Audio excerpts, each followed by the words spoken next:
Então vamos começar pela base, né? Vamos pensar o seguinte: quando chega, Anastácia, você dá a mentoria para fonoaudiólogo e também para outros profissionais, e geralmente chega muita demanda sobre manejo de comportamento e problema, né? Então até tem aquela máxima: chegou para mim com reclamação, venha com dados, né? Então acho que o primeiro passo para qualquer supervisor, também profissionais, inclusive, Anastácia, eu finalizei um capítulo sobre registro e medidas de comportamento que, se Deus quiser, vai ser lançado em março, acho que acredito que em março em São Paulo.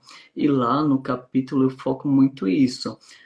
Tanto você seja você profissional da psicopedagogia, da fonoaudiologia, da psicologia, ou mesmo um terapeuta aplicador, você tem que saber exatamente o que o seu aprendiz, vamos chamar assim, né? Apresenta para você ter uma linha de base. Sem linha de base, a gente não sabe se de fato aquilo é um problema de comportamento ou não é. Porque às vezes a criança pode estar apresentando lá um comportamento lá que você entende que é custoso, mas só que para a família não é, né? Então a gente tem que partir de um princípio médio ali, o quanto ele faz, né? É a frequência que é problemática, é a intensidade, é a destruição de propriedade, a autolesão, a heterolesão. Então, geralmente, quando os profissionais ou mesmo os clientes diretamente vêm fazer perguntas sobre problemas de comportamento, eu tento primeiro fazer o que a gente chama sobre descrição operacional, né? Que é descrever em detalhes todo e qualquer comportamento de maneira bem minuciosa, né? Descrevendo fisicamente como o comportamento ocorre, quando ele não ocorre, se esse comportamento é passível de fazer registro. Se for aí, a gente vai selecionar melhor ferramentas, vai ser por taxa de resposta, vai ser por duração, latência entre um comportamento e outro, enfim. Mas eu queria saber de você, o que é que chega mais, como você supervisora, como analista de comportamento, o que é que chega mais para você enquanto profissionais da fonoaudiologia? Então, é bem isso, né, André? O profissional geralmente chega. Minha criança está fazendo comportamento problema na sessão. Tipo, não quer fazer a atividade que a fono solicita, quer sair da sala correndo, joga os brinquedos no chão, ou faz estereotipia. Então, na fonoaudiologia, assim como qualquer outra terapia, às vezes a criança está tendo comportamento problema e está prejudicando a gente de fazer a intervenção correta. E é isso que você falou, é também o que eu digo para elas, né? Mas vamos entender que comportamento é esse? Descreve para mim. Então, ele está dando comportamento problema. Sim, então o que é que ele fez? Joga o brinquedo no chão, certo? O que foi que aconteceu antes, né? Também é um dado, né? Qual é o antecedente? Então, assim, a fono pediu para ele fazer o exercício, e aí ele jogou o que tinha na frente dele no chão. Imediatamente depois, o que foi que aconteceu? Um exemplo, né? A Uhum. fono disse: tudo bem, já que você não quer fazer, então não faça não. Por exemplo, um exemplo, né? Não que aconteça isso. Então a gente precisa saber exatamente a descrição minuciosa do antes, do comportamento, do depois. E aí, para quem não é analista do comportamento mesmo, que trabalha com isca ou com outras intervenções mais rebruscadas, eu tento iniciar com elas por uma folha de registro ABC, sabe, Uhum. André? Então, descreve ali antecedente, comportamento, antecedente, resposta e a consequência. Vamos ver se está tendo algum reforço. Faz a descrição de todas as vezes que o comportamento tem ocorrido. Então, tende a ser uma avaliação um pouco mais simples e, claro, que taxa de Isso. frequência, de Uhum. intensidade também é importante. Por exemplo, Uhum. teve uma mãe que disse assim: ele está com comportamento problema, ele faz assim com a mão. Só que quando eu fiquei na sessão, avaliando quantas vezes esse comportamento aparece, é tão pouco. E não atrapalha em nada na sessão de fono, em nada que a minha descrição é que aquilo ali não era um comportamento interferente para o desenvolvimento daquele aprendiz, né? Não, não, Aparentemente é um não comportamento chega a ser uma barreira, né, não de aprendizagem. era. Não era uma barreira de aprendizado. Então, até que ponto, né, André? Isso é um comportamento problema, esse flap de mão, ou o jogar os brinquedos na hora que a fono está fazendo a intervenção, isso sim é um comportamento problema e a gente precisa mensurar e intervir, né? Perfeito. Eu lembro que quando eu vou dar consultoria, supervisão para profissionais, chega muito relato. dos demais profissionais e até do terapeuta AB em si, né? Ah, a gente não está conseguindo fazer nada com ele, porque ele está fazendo N situações. Aí sim, de fato, a gente vai considerar como um problema de comportamento, porque isso vai para a essência, né? Então, terapia é basicamente o ensino de habilidades. Então, se você não está aproveitando aquele tempo com um profissional que custa caro, e você não está ganhando habilidades, então é melhor que você faça um programa para diminuir esses problemas de comportamento, porque a longo prazo você vai ganhar muito mais, né, tempo, muito mais tempo de habilidade que você está tentando minimizar aquelas situações para deixar para depois, né, vamos dizer assim. A Jennifer, ela colocou o seguinte aqui na Estácia. Nesse caso, no processo de iniciação, algum método de comunicação alternativa seria interessante minimizar ou extinguir o comportamento problema. Então, ela está fazendo aquela situação. É melhor a gente colocar uma comunicação alternativa ali, ou a utilização de alguma comunicação mais simples, ou você prefere mesmo parar e analisar aquele comportamento a fundo? Uhum. Porque, como o André falou, né? Às vezes a criança está com tanto comportamento problema que não adianta tu ficar enchendo o planejamento de objetivos. A gente vai fazer um plano de intervenção comportamental, né? Vai fazer aquela criança diminuir essa quantidade de comportamento problemas para qualquer outro terapeuta conseguir trabalhar, o fono, o TO. Então, isso acontece bastante, né, André? Principalmente a gente que pega menino nível 3 com muito comportamento problema, tem que dar uma olhada nisso, cuidar disso para a intervenção conseguir ser efetiva. Quando ela pergunta da comunicação alternativa, eu trabalho muito também com a habilidade de comunicação crítica, que é assim, se o comportamento problema, muitas vezes é por falta de comunicação, sim, a gente precisa instalar uma comunicação alternativa, mesmo que seja de baixo suporte. Vamos lá, toda vez que a criança não quer alguma coisa, ela rejeita empurrando a mesa, gritando, batendo. Se essa função desse comportamento é rejeitar, muito feio essa função, né? Rejeitar, reclamar. Nesse formato, se a gente substituir esse comportamento e ensinar ela uma comunicação alternativa simples, ela entregar a figurinha com o símbolo do não para ela rejeitar, dizer não quero, de uma forma funcional, com a comunicação alternativa, já implementa isso. Tem muita criança que faz comportamento problema para pedir intervalo. Então, ela está lá na tua sessão, você bota as atividades, ela empurra a mesa e sai correndo porque ela já quer um intervalo, né? Será que se ela soubesse entregar a figurinha da comunicação alternativa, a figura do intervalo, para se comunicar meio que dizendo, me dá um tempinho, deixa eu descansar, não seria um comportamento alternativo, funcional, comunicativo, para reduzir aquele comportamento problema de fugir quando ele quer um intervalo? Então, muitas vezes a gente entra com a comunicação alternativa e reduz comportamento problema. Tu percebe isso também, né, André? Sim, inclusive você tocou num ponto que para mim é crucial. A comunicação alternativa, aumentativa que vocês queiram estabelecer, ela tem que ter um baixo custo de resposta. E o que seria isso? O comportamento tem uma máxima, né? Se existe comportamento é porque está funcional na vida daquele indivíduo, está trazendo ganhos para ele, né? Por mais que você olhe, nossa, mas é muito funcional, muito discrepante, etc. Quando você for selecionar uma comunicação alternativa, você tem que prestar atenção se essa comunicação alternativa ela tem um baixo custo de resposta. Por quê? Porque se ela for de alto custo de resposta, vamos pensar o seguinte: eu não sei falar chinês, mandarim, e aí vem uma pessoa que fala, tarará, tarará, repita comigo, tarará. Eu não sei falar, não tenho dificuldade. E aí, não é mais fácil a gente entregar alguma coisa, né? Iniciar assim. Então, comunicações alternativas de baixo custo tendem a ser prioridade nesses momentos. Agora, obviamente, com o sucesso, você vai tornando essa comunicação mais complexa, né? Chegando ao nosso nível de articulação, etc. Porque o nosso caminho mesmo é trazer para que essa habilidade seja comum em qualquer ambiente, não só com o terapeuta. E o que é que ocorre muito também na terapia ABA? Acontece que o profissional ali de AT, ele recebe a supervisão, ele faz o procedimento e aí aquela criança, obviamente, não vai se comportar de maneira adequada, porque ela já tem um histórico de extensão ou de comunicação alternativa lá, e aí, quando ela vai para outro profissional, é que surge a demanda. E aí, quando a gente for também pensar em uma comunicação alternativa, e aí que é na sua área, Anastácia, a gente tem que pensar em todos os locais, né? Porque senão ela vai entender que aquele ambiente ali é um ambiente livre que ela pode fazer, e aí também tem um conceito na análise de comportamento que é chamado de contraste comportamental. Quando, por exemplo, eu tenho a vontade de fazer estereotipias, e essas estereotipias eu fiz um procedimento para diminuir o engajamento durante algumas terapias.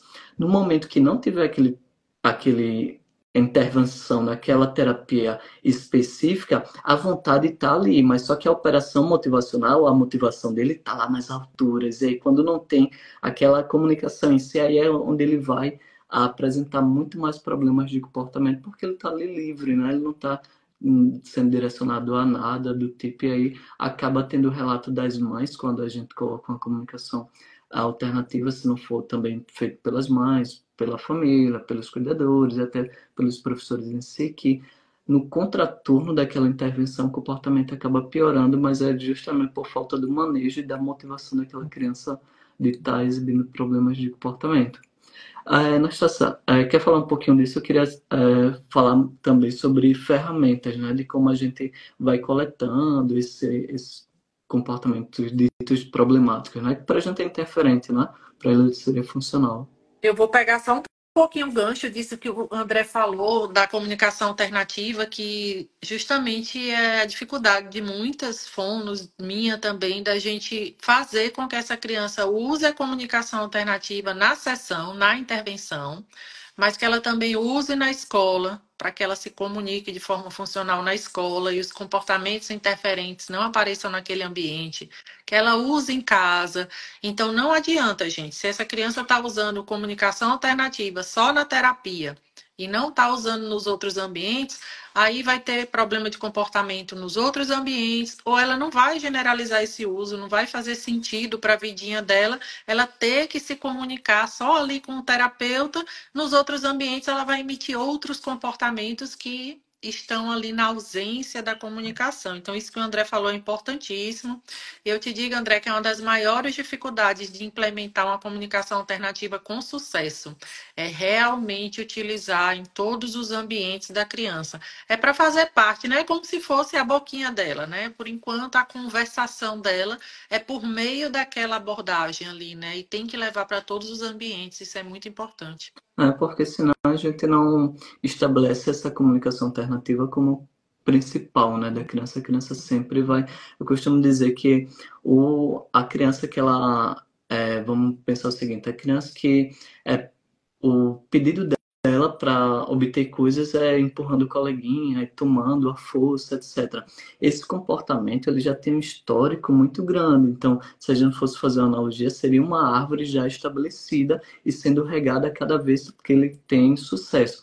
E aí, quando a gente chega com algum tipo de comunicação alternativa, aumentativa, a gente ainda está plantando, está regando, e em contrapartida a gente cessou ali a água daquela outra árvore que está lá sendo reforçado por anos, etc. Então, também a comunicação alternativa não vai ser de uma hora para outra. Pode ser ocorrer de uma hora para outra com um profissional se fizer certinho, e aí ela vai entender que a contingência com aquele profissional só é através de comunicação alternativa. Mas se isso não leva para outros ambientes, aí é bem difícil de você ganhar generalização com outros estímulos, outros ambientes ou com outras pessoas, etc. Perfeito. Anastácio, você disse que coleta dados de ABC, coleta dados de observação direta, etc. Eu costumo também usar muito, por exemplo, quando chega um problema de comportamento para mim, seja que ordem for, eu tento ao máximo tirar as variáveis fisiológicas. Por quê? Porque eu percebo que também problemas de comportamento são resultado de noites mal dormidas, de alteração de rotina, de constipação, de alergia, de alguma situação em casa que aconteceu. E aí, às vezes, o profissional ou a própria mãe vem muito desesperada para a gente. André, aconteceu uma coisa nova, etc, etc. Calma, né? Diga aí, ele dormiu bem? Dormiu. Então, dou a ela um questionário com várias situações para ela elencar. Se tiver alguma, eu nem tenho o trabalho de estar coletando dados. Porque eu digo, espera, vamos ver se isso vai acontecer amanhã. Às vezes acaba por ali mesmo cessou a questão fisiológica, cessou o problema de comportamento. Então, o primeiro passo seria isso, você retirar as variáveis fisiológicas. Porque se você entrar com isso, você acaba tendo dados de falsos positivos, e aí não vai influenciar nada a coleta de dados para a tua situação. Mas o Uhum. registro ABC é bem facinho da gente coletar dados, e aí os profissionais coletam dados sobre o que aconteceu, qual foi a topografia de resposta dela e quais foram, o que é que ela ganhou, o que ela deixou de ganhar. Depois disso, se o comportamento em si ele se repete, aí sim é que eu peço para fazer uma coleta de dados mais. Uhum. Depende também do profissional da mãe, né? Se for com a mãe, a gente coloca uma coleta de dados mais simples, mas se for um profissional mais experiente, a gente já coleta um dado maior.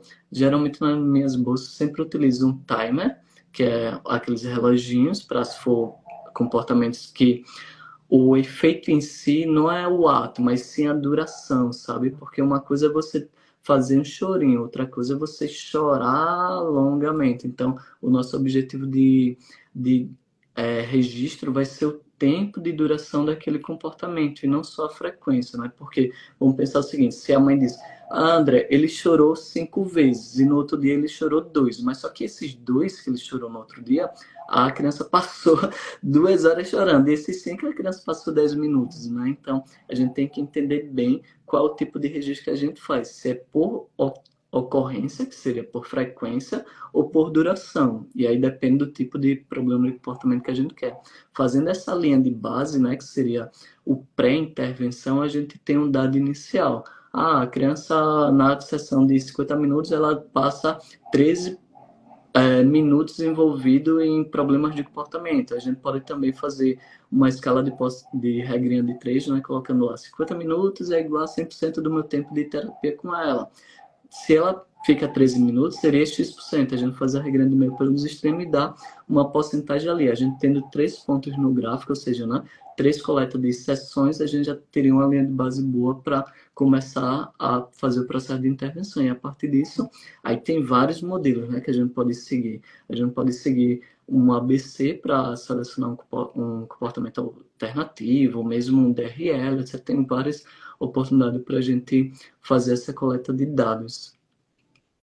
Então, gente, isso que o André falou é bem importante. Realmente, André, o famoso assim, ele chega ao comportamento problema, a gente pergunta, né? Mas hoje dormiu bem, né? Tomou a medicação, ou tá doente, né? Às vezes vem para sessão. Alteração de medicação quando os pais não falam, né? Às vezes os pais querem pegar peça na gente, ou não quer dizer que não tá dando, ou mudou a medicação e não fala pra gente, e a gente fica doido lá querendo entender o porquê daquele problema de comportamento tá tão Às intensivo, vezes, né? uma simples mudança de medicação vai modificar ali fisiologicamente. A criança vai estar com mais problemas de comportamento naquele dia, mas a gente sabe que estava modificando fisiologicamente ali aquela criança. É importante o terapeuta ter esse dado.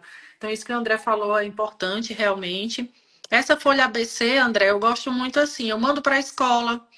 Eu peço para a escola fazer o registro detalhadinho, como foi a birra, né? Como foi ali o problema de comportamento, o antes e o depois, para depois a gente elencar as hipóteses, pando para casa para a mãe registrar. Então, realmente, o meu começo geralmente é por aí.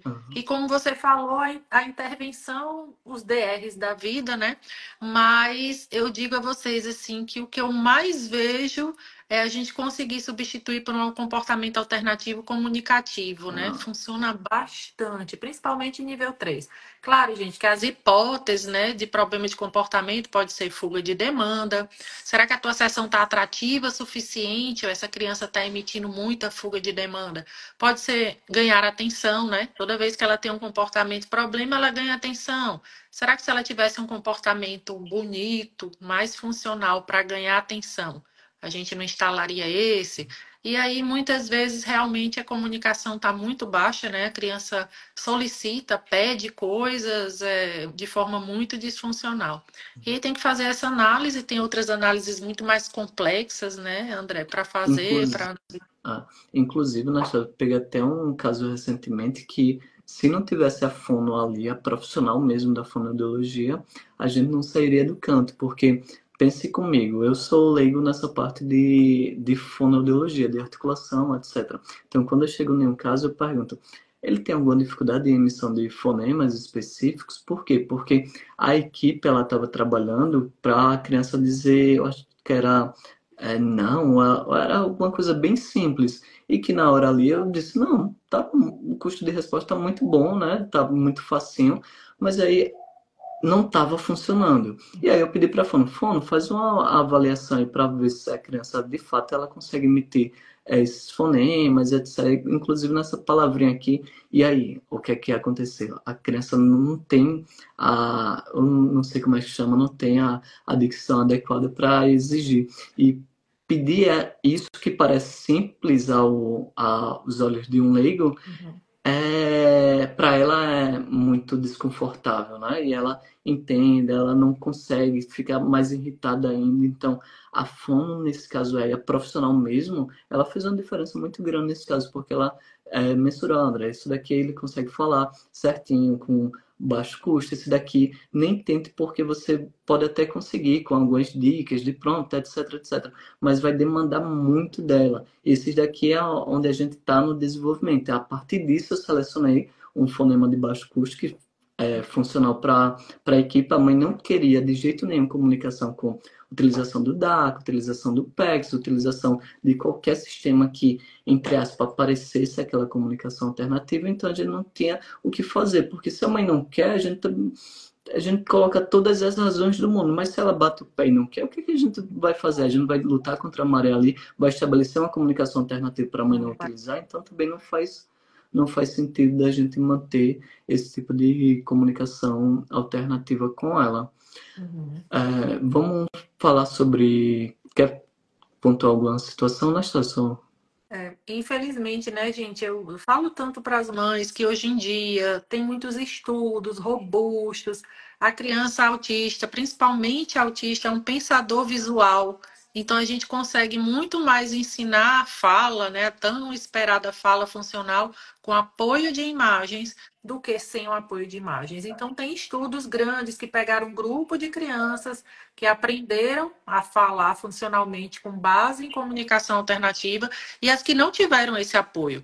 E ali os resultados são muito melhores de quem teve esse apoio visual. Então, não atrasa a fala, não deixa a criança viciada, não vai, nada disso. Quando a criança for adquirindo a famosa fala funcional, a gente pode ir diminuindo o uso desse apoio, dessa comunicação alternativa. Então, eu lamento para quem não aceita, até hoje tem muita gente que não aceita, não entende, tem medo, mas é uma excelente opção. Eu sou super fã da comunicação alternativa.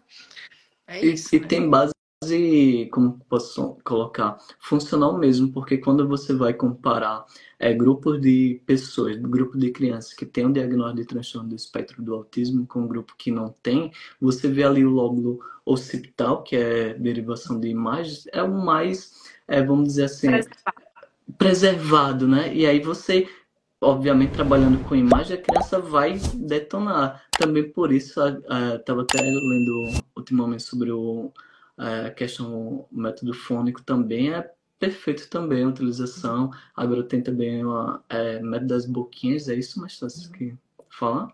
Tá certo? Também Método das boquinhas com visual, utilização. né? Então a Isso, criança vê com o as pistas cartão visuais. e tem pista visual, é muito mais fácil para ela aprender do que só ela ouvindo aquela palavra. Então, como o André disse, né? Se tu pega uma criança com autismo, que ela tem preservado ali a entrada de aprendizagem visual, por que não usar essa abordagem que usa, né? Um sistema visual precisa ir pelo caminho que a criança mais aprende, né? Perfeito. Ultimamente, Anastácio, eu estou utilizando, durante as minhas intervenções, quando vou ensinar comunicação, para um contexto que nós consideramos, a família, a cultura considera problemático, a utilização de imagens de um ensino de resposta. Por que isso? Tem um artigo que ele fala que é o seguinte, quando a gente está diante de um problema comportamental, se eu quero chamar, por exemplo, sua atenção, eu falo, Anastácia, aí a Anastácia não responde. Anastácia aqui, ó. Anastácia, oh, Anastácia, Anastácia, bate alguma coisa. Então, eu estou exibindo uma série de respostas diferentes, né? Que tem a mesma função de chamar a sua atenção.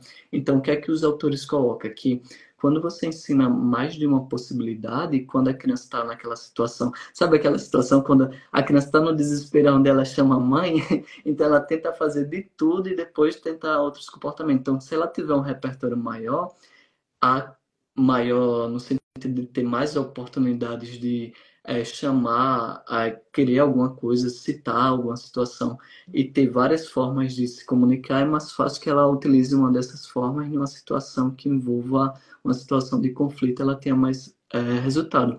Inclusive, eles também colocam o seguinte, quando você tem uma situação de, vamos dizer, de dificuldade ímpar, quando a criança está lá estourada, sabe? Quando a criança está naquela birra, etc, etc. Aí você tem que ensinar uma comunicação de baixo custo. Mas se a criança está bem tranquila, aí você coloca uma comunicação mais de alto custo, porque ela está mais propensa ali a aprender algo. Mas quando ela estiver numa situação natural, ela vai ter tanto aquela comunicação mais complexa como a de baixo custo para conseguir é, utilizar o que quer, né? Ali, seja ele por atenção, fuga de atenção, tarefa, etc.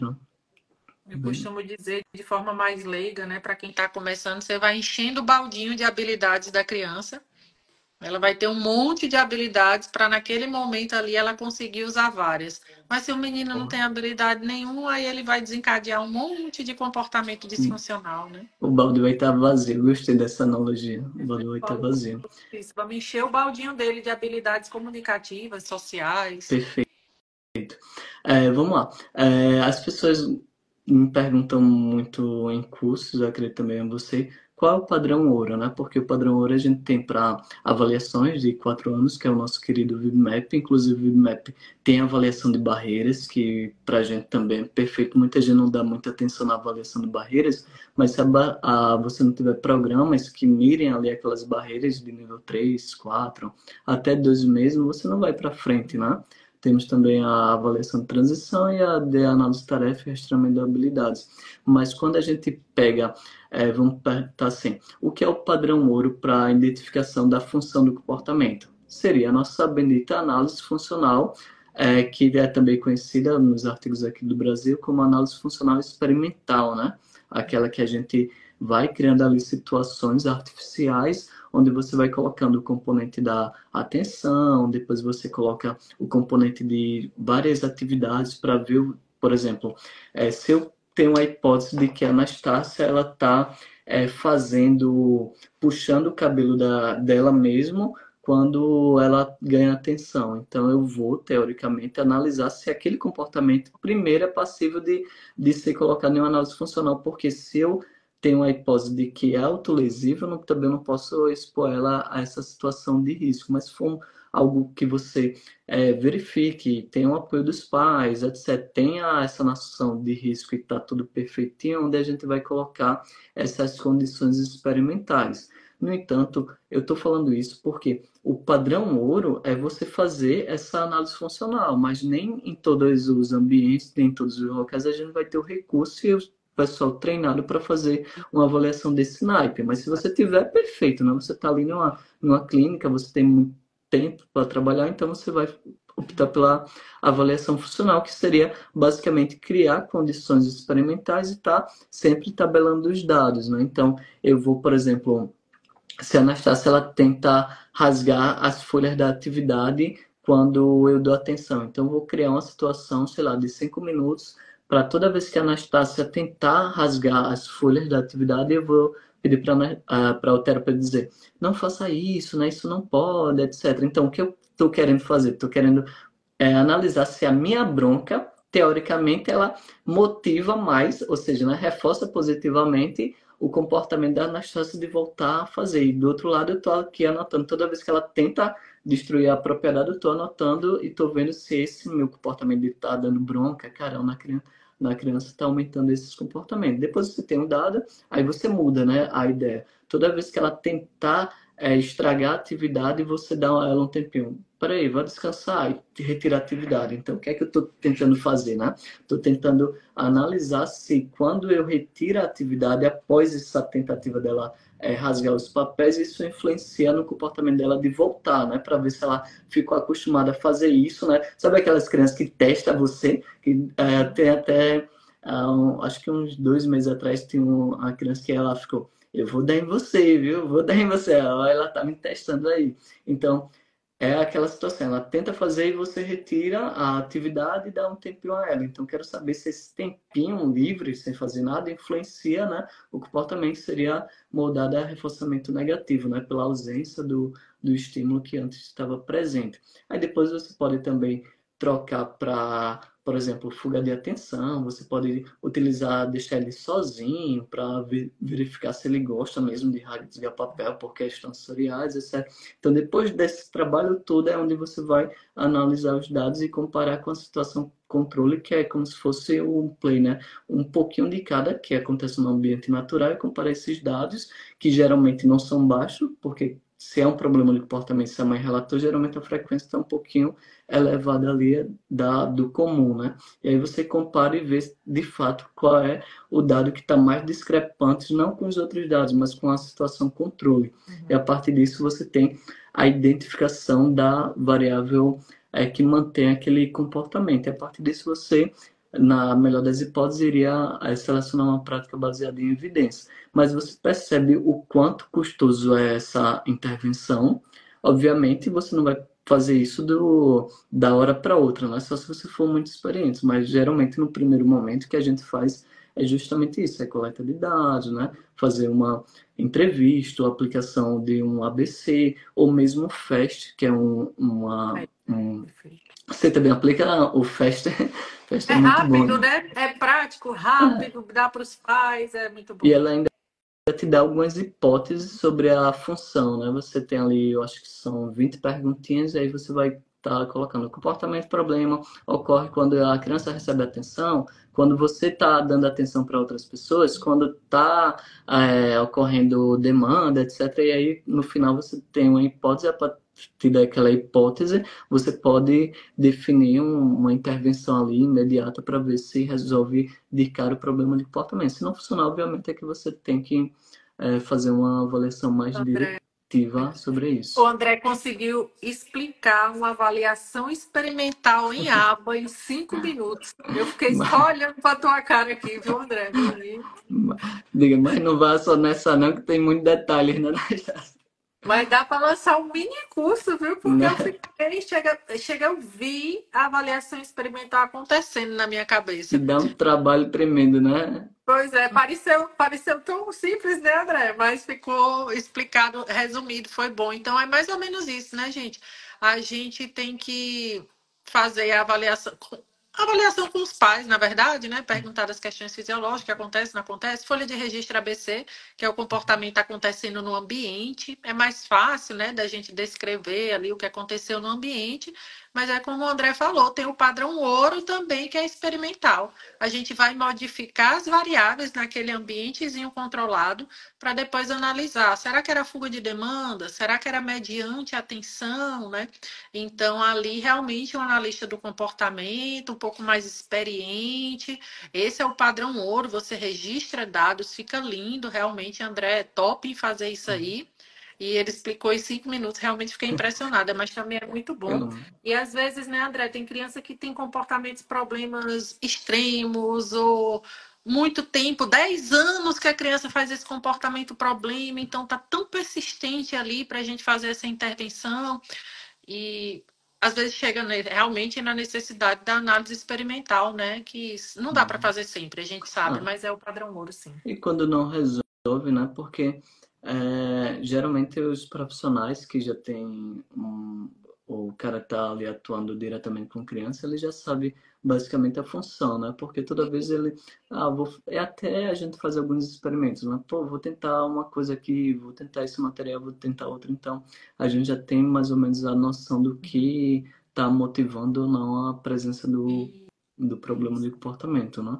Agora, obviamente, se for um problema de comportamento que coloque ele em perigo, coloque outras pessoas em risco, aí a gente tem que ter uma maior, vamos dizer, maior complexidade na apuração dos dados e na análise do comportamento em si. Exatamente. A Mirelle está perguntando que não conhece o FAST. Mirelle é um protocolozinho simples. Se você botar no Google tem, né, André? Tem sim. Bota Coloca a festa, Eu acho que a tradução é protocolo de ferramenta de intervenção para análise para avaliação comportamental. Acho que ele não utiliza o termo de análise funcional, que como está no inglês, eles entendem que a análise funcional é esse experimental que a gente chama. Mas tem em português, sim, bem fácil. É Mas aí, uma, ele do lado esquerdo você tem umas perguntas, né, mais simples, perguntando o comportamento é mais provável de ocorrer quando tem mais pessoas, é mais provável de ocorrer nos finais de semana, dias da semana, então ele vai tentando rebuscar. Agora eu lembrei também de outra, Anastácia, que eu utilizava bastante em contexto escolar quando eu iria fazer as visitas escolares, e aí um que a gente chama de tabela de dispersão, que é algo bem simplesinho. Sabe aquelas tabelinhas de ida ao banheiro que você tem os horários ali, né, os dias, etc. Então, a mesma tabelinha, e aí o profissional tem dois registros, se ocorreu problema de comportamento e se não ocorreu. Obviamente, a gente faz a descrição, né, detalhada de como é o comportamento, problema, se é uma tapa, se é um cuspe, se é atirar objetos. Então, a gente escolhe um comportamento e dá para os professores, porque aí o trabalho do professor, do pai, é só sinalizar, olha, nesse intervalo de tempo ocorreu, nesse intervalo de é tempo só não taxa ocorreu. de aparecimento.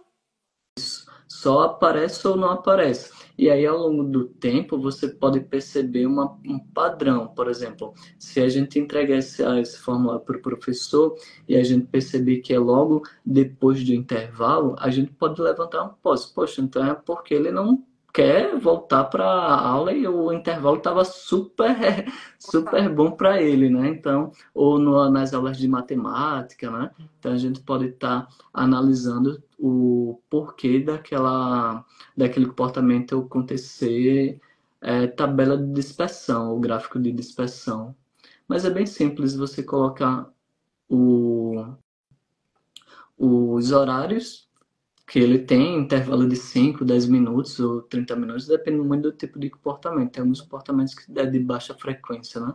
E aí depende muito disso. E depois, quando ele ocorre, você marca um X ou pinta o quadradinho inteiro. Aí, com o passar do tempo, você vai ver que uma faixa de tempo tem vários quadradinhos pretos. E aí você tem que saber, poxa, e o que é que ocorre nesse intervalo que sempre ocorre problemas de comportamento aqui? É onde a gente vai perguntar, né? O que ocorre na sua escolar, sei lá, atividade de geografia, atividade de inglês, é alguma coisa, não sei, depende dos dados que forem coletados. Mas é um registro inicial para a gente ter uma ideia, já que você não pode estar lá na escola, né? Direto é uma boa para os Gostei, profissionais de educação. gostei da praticidade da escola, Né? porque às vezes eu mando registrar ABC para a escola, é mais corrido para estar registrando ele todo, mas esse teu faz os xizinhos, maior taxa de aparecimento, vamos analisar então Isso.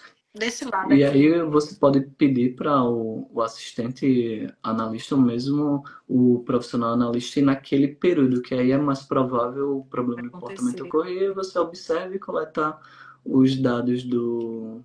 do cliente ali, né? Porque eu até entendo, a professora, tanto minha mãe já está aposentada há muito tempo, ela era professora, e eu via a quantidade de coisa que ela trazia para casa para revisar ainda. Você tem um profissional de fora pedindo algo que é bem complexo, querendo ou não, você tem que parar para anotar, etc. Então, temos que pensar nesse tipo de ferramentas, não é? Quando eu penso em professor, eu tento ensinar eles pelo menos o básico assim das funções do comportamento, como não reforçar. Então, assim, ele fez comportamento problema na sala, ganha um passeio no parque. Gente, todo mundo tiver um comportamento problema, ganhar um aumento de salário, é assim que a vida funciona, né?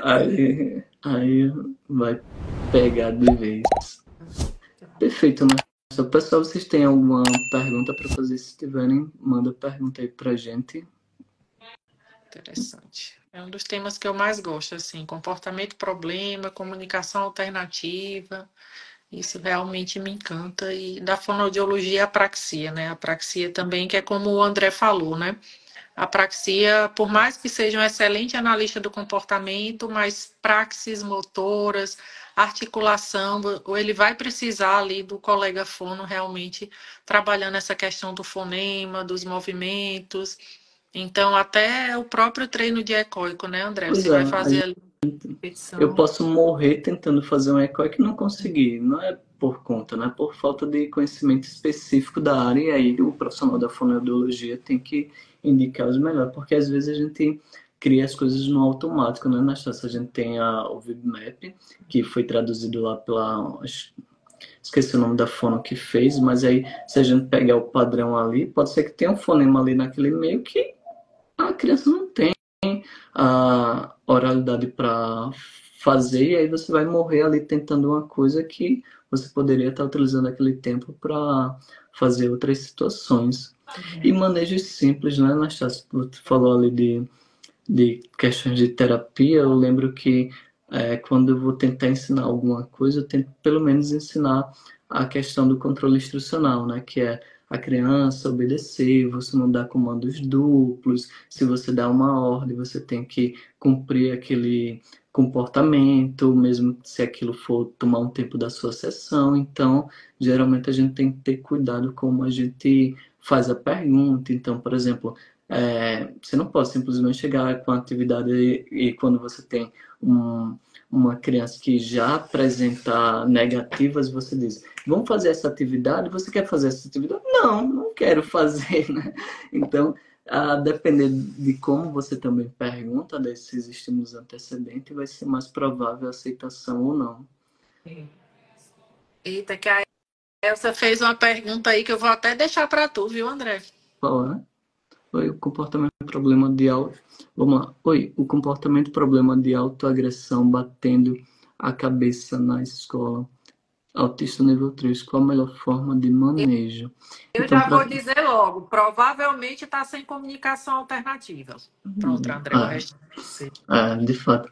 O, o primeiro passo é descobrir a função, né? Porque, por exemplo, o João pode estar batendo a cabeça porque ele quer sair da, aí o ministro da circular na florestinha, né? Passear na florestinha. É na O floresta. Aí quando Pedrinho ele bate a cabeça, a professora diz, vai lá tá passear no parque. estressado, né? Já deu a hora dele, o bichinho tá cansado. O Pedrinho pode fazer o mesmo comportamento, mas ele não quer aquela situação. Simplesmente ele quer, sei lá, a atenção das crianças, esse tipo de situação. Então depende muito da função. Agora, se porventura é na região da cabeça, aí a gente vai ter um certo cuidado, porque dependendo do procedimento, Elza, que a gente fizer, se é baseado na extensão do comportamento, geralmente o comportamento sobe, aumenta a frequência até a intensidade para depois diminuir. Então, nesses casos, pode ser que a melhor ferramenta da gente que a gente tem para fazer o manejo não seja adequada diante daquela topografia de resposta, porque pode gerar risco, né? Então, por exemplo, se eu tenho um controle remoto e eu estou acostumado a utilizar esse botão aqui azul e ligar e desligar a TV, quando eu aperto aqui e ele não dá resultado, o que geralmente a gente faz? Eu estava condicionado a fazer isso, né? Apertar e o reforço era acender.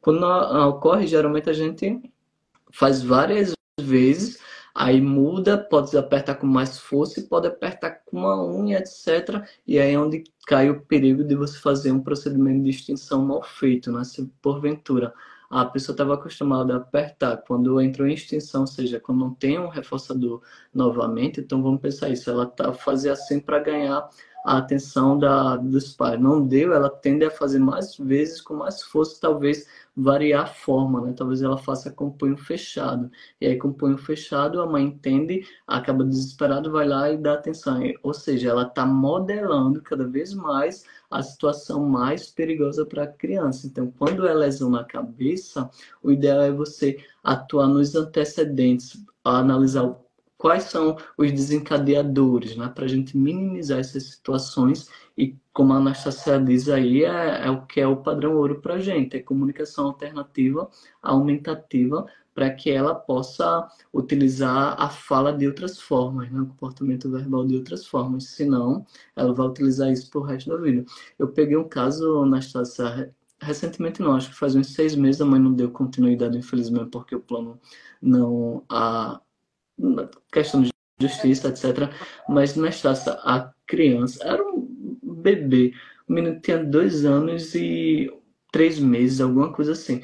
E na Estácia, o menino tá dado a tapa de estralar. Eu nunca vi uma coisa daquela, um pitoquinho daquele tamanhozinho, virando a mão assim, fazendo ou Autolesivo. seja, e aquele comportamento não surgiu de um dia para o outro, sabe? Surgiu, ele possivelmente nenhuma crise, nenhuma birra, ele fez isso, a mãe tentou acolher ele entendeu que aquilo gerou as consequências, ou outras consequências, né, para ele, cair naquela história que não chora não mama, né? Então ele acaba indo cada vez mais longe. Alguém disse, olha, ele não dê atenção, quando ele faz isso, o menino vai piorando, e você não vai deixar aquele comportamento se estabelecer. A gente pegou um caso em Palmares que teve essa situação, e aí você tem algumas estratégias de utilizar o bloqueio, né? O que seria o bloqueio? É ele tentar e não ter o efeito, então seria o uso de um capacete. Mas o que é que ocorre no capacete? É o contraste comportamental. Ele não fala, ele tem baixos comportamentos na época, mas ele entende que toda vez que ele coloca o capacete, ele pode bater que ninguém vai dar o que ele quer. Mas tira para você ver o que é que acontece, entende? Então, nesse caso aí, o que é que a gente fez? A gente foi o que a Anastasia está dizendo, comunicação alternativa, aumenta o reforço. Então, se porventura ele estava batendo para querer um brinquedinho, nós, quando ele fazia a comunicação alternativa, a gente dava isso, dava mais esse, dava a pipoca, fazia o show da Xuxa, né? Para tentar ele entender que da outra forma, ele ganha muito mais do que dessa forma, né? Porque em situação de estresse ele também vai fazer isso, em situação de crise também ele vai fazer isso, mas como a Anastasia falou, se no baldinho tiver outras comunicações, a chance de você ter um sucesso é bem maior.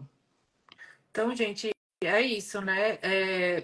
Por exemplo, eu tenho um pacotinho de curso, André, que é curtinho esse curso, é só para ensinar a criança a dizer o não por Top. comunicação alternativa, a criança pedir por um intervalo, tem essa estratégia de ensino, e estratégias para aumentar o tempo de espera, cronômetro, sinalizador visual, tá?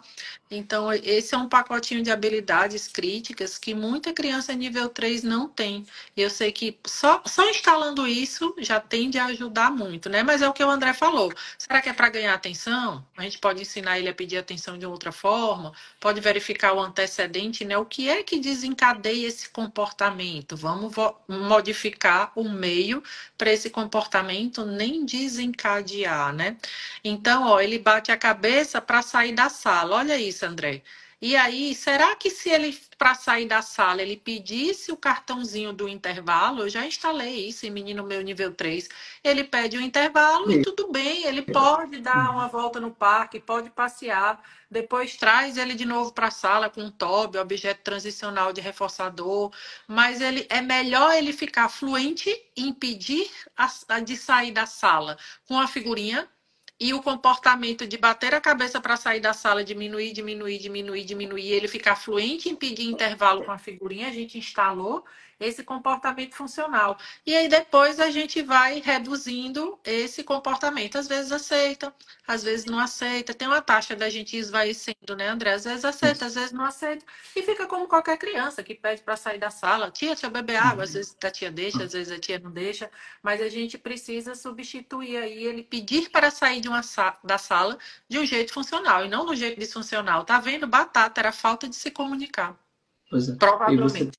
tocou num ponto-chave aí, porque por vezes o pessoal lá da onde eu dou supervisão em Recife fica com receio de fazer esses tipos de intervenção. Por quê? Olha o que é que a gente tá dizendo. A gente vai ensinar um comportamento para deixar ele sair. E aí a mãe fica olhando lá, o menino não tá fazendo nada? Não, pelo contrário, o seu objetivo não era fazer que ele diminuísse, né? Então essa fala entre profissional, é, família tem que estar muito bem amarrado para os profissionais não ficarem com receio de fazer o que é certo naquele momento. Nem que isso coma um tempo da sua terapia, mas quando você compara isso a longo prazo, os efeitos são fantásticos. A Jennifer está fazendo uma pergunta que aí é para você. Ó. No caso de dificuldade motora na articulação, como faz com as lacunas que ficaram na avaliação? Então, ó, vamos lá. André, tu já pegou para tu jogar para mim um paciente que era até bom de habilidades, mas o teu ecóico deu lá embaixo. Faz muito tempo, não faz? Eu não lembro.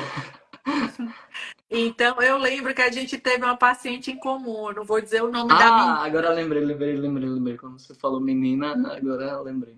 E aí, Uhum. Lembro eu e sim. o André, a gente tinha uma paciente que ela estava até ganhando habilidades lá no VibMap e tal, mas a lacuna da avaliação de ecoico, né, de repetir, muito ruim, muito ruim. E aí essa bola joga para fono mesmo. Por quê?